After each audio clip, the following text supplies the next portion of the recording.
the major motivation behind Benetech? Well, I was a high-tech entrepreneur, and we were making commercial character recognition products for essentially commercial uses, and we had this application that was helping blind people read. That's one of the things an OCR can do. And our venture capitalists vetoed the idea. So the idea of Benetech is to set up a deliberately nonprofit tech company that, because it's organized as a charity, we can actually afford to do things that a venture capital backed or regular for-profit company can't afford to do. So our real job is to overcome market failure and deliver solutions to the social sector that regular high tech couldn't do. Okay. What are some of the major areas where access is coming up short? Well, right now, we're very integrated with the needs of students with disabilities. So I would say that we're just now getting text under control with the new sort of ebook standards. It's more and more simple to just make these books accessible. I'd say the number one problem with the existing ebook market is this sort of conflict between fighting piracy and the rights of people with disabilities. In a sense, technical protection mechanisms, DRM, don't know the difference between I want a copy of this text so I can pirate it to the internet, or I want a copy of this text so I can turn it into Braille or audio. So disabled people are essentially collateral damage in the fight against e-piracy. So probably one of our main messages is, we don't need these tool grounds to be sort of battling. We actually need to make it possible that disabled people can buy an ebook product and actually use it on a Braille display or listen to it being read aloud. And I think text-to-speech, when it is enabled, is kind of crappy, whether it's low quality or not implemented very well. So it's like, oh, you can turn on the text-to-speech, but if you're blind, you can't figure out where to turn it on. So it will talk for a sighted person, but not for a blind person. So we have a lot of these sort of ironic things, and I think the publishing industry is sort of becoming more and more aware of it.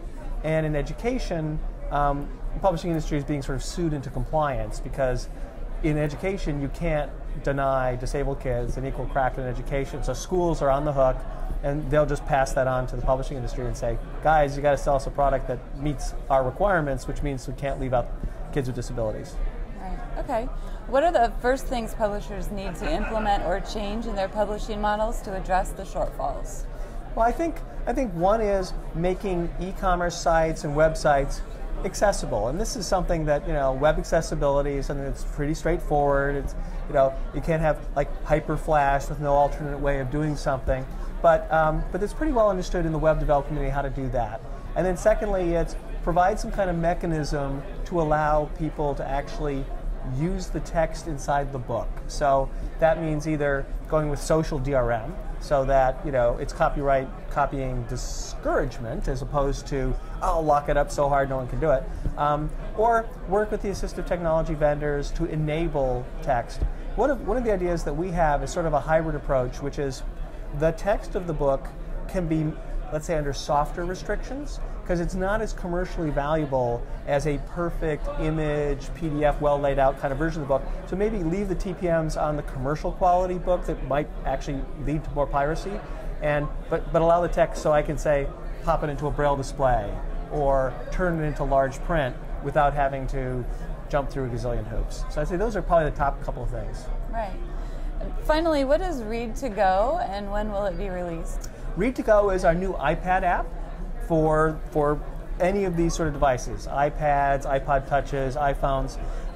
By a factor of 5, the #1 demand from our user community. We have 125,000 students using our Bookshare library, all with print disabilities, and we have them vote on what books they want, what technology they want, at hundreds of votes for an iPad app. So the idea is you've got, you go to your iPad app, it's got high quality text-to-speech built into it.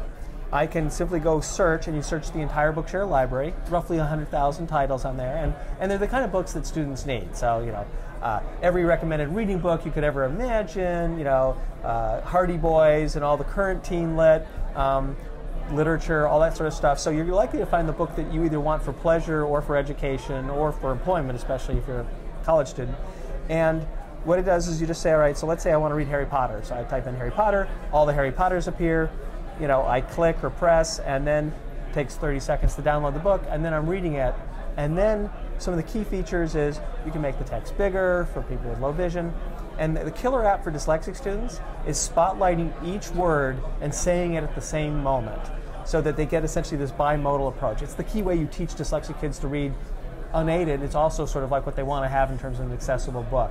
And so does all that sort of great stuff. It's priced at $19.95. We've announced it, but now we're going into the great maw of the Apple machine to decide if they will approve it. But Apple's pretty pro accessibility, and they've been pretty excited this is coming. So we're hoping it won't be that big a deal. I'd like to see it out by, March or April at the latest. So excellent. Thank you very much for speaking with me. Thanks a lot.